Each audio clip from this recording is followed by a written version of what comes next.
Yo, how's it going, everyone? This is Cause Agent Kota speaking, and welcome to your next 5-minute review, more or less, of a game called Tinykin. Catch hundreds of Tinykin and use their unique powers to bring Milo back to his home planet and back to normal size. Release date the 30th of August 2022. Developer Splash Team and publisher Tiny Build. So while making this review, I did end up playing and completing Tinykin. So obviously the game was released yesterday. So the game is basically based on this little dude called Milo. And you run around with these little dudes called Tinykin. And if you've ever played Pigman from a Nintendo game, then you would know the idea of how to use these Tinykin. It's basically you find them, you pick them up, and you use them in order to solve puzzles or move things around. For example, like these little red ones blow up, so they allow you to break things up as you need to fit. The blue one is electricity. The yellow one is like a type of a bridge, yada yada yada. You would go from there. So basically you use your character Milo in order to run around. As mentioned before, you go to this place in order to search around, and I guess the story was you just try and go back to your home planet. To me, the game was mainly, you know, what is around you, what exactly it is you're traversing, like the enemies that you are running around, and you know, the area that you are exploring, and not the story. Because even though the story is fine, like it's not something that you're paying attention to. So you do see little cutscenes whenever you run around and pick up the new Tinykin, and it's pretty cute. But I wasn't playing this game for the story, mainly because I honestly forgot what the hell I was doing once I started playing it. But the game's amazing. If I were to give this a grade without even having to review it, it's definitely a 10 out of 10 for me. Like, it was really awesome. There was nothing like truly negative about it.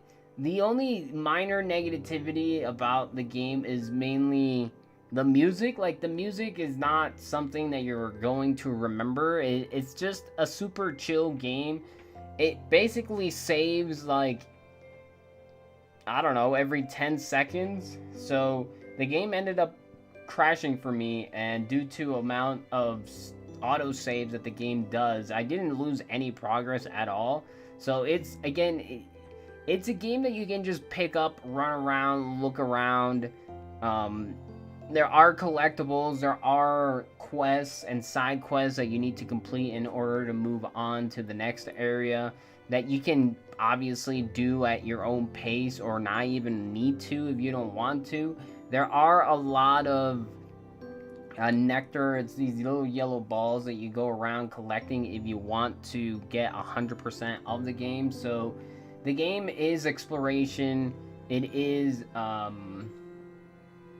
collectathon. There are side quests that you can complete. The game's amazing. It's just really cool to run around and collect these things and figure out how to, you know, look around your area and figure out what exactly it is you are trying to do as you play. The other negative thing about the game is, due to how much nectar there is in the game, there's nothing in the game that like lets you know where these collectibles are if you for example end up beating the game.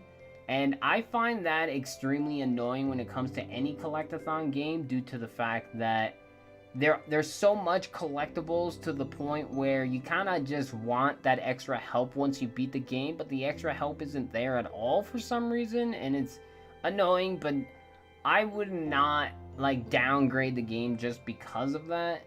So the game's amazing. It's super fun.